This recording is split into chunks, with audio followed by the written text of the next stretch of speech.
So I'm going to go through these examples of finding the derivative of a function using product rule.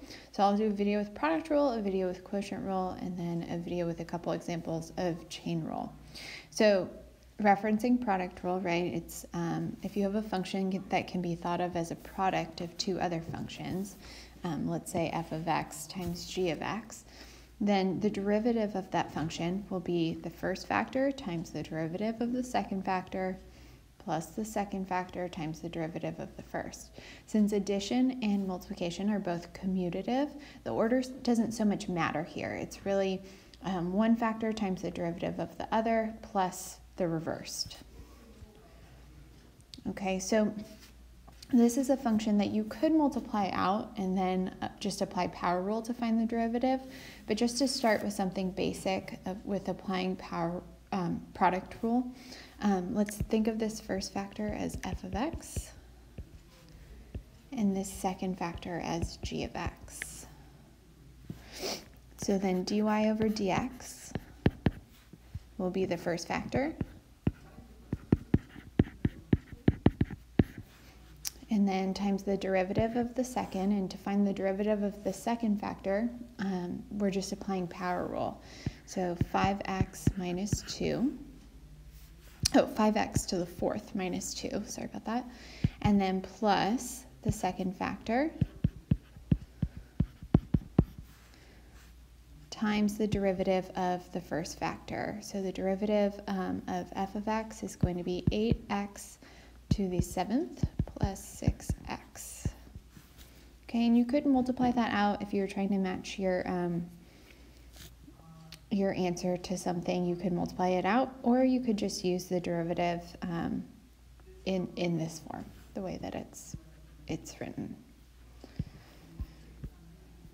Okay, let's do one more example for product rule. So before I do product rule or use product rule, I'm going to rewrite this just so that I have the square root of x written as x to the 1/2, because we're still using power rule within product rule.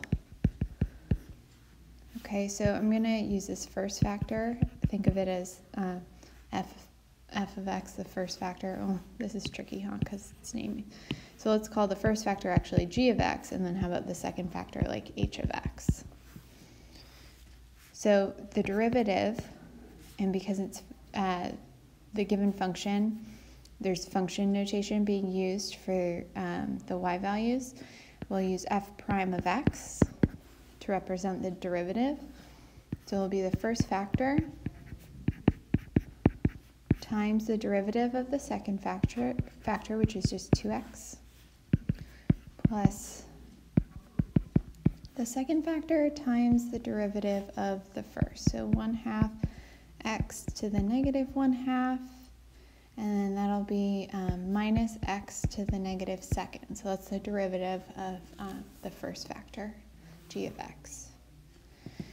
And just to clean this up a little bit, I'm going to distribute the 2x in. So we'll have 2x to the 3/2 plus 2x, the x's will actually cancel, right? Because that's x to the first, and when we add the exponents, then -1 plus 1 is 0. And then multiplying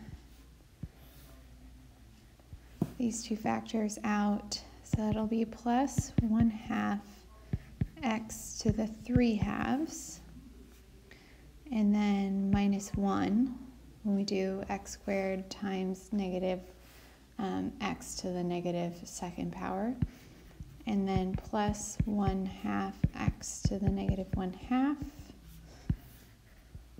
and minus x to the negative second. So you see now there's some like terms that we can combine.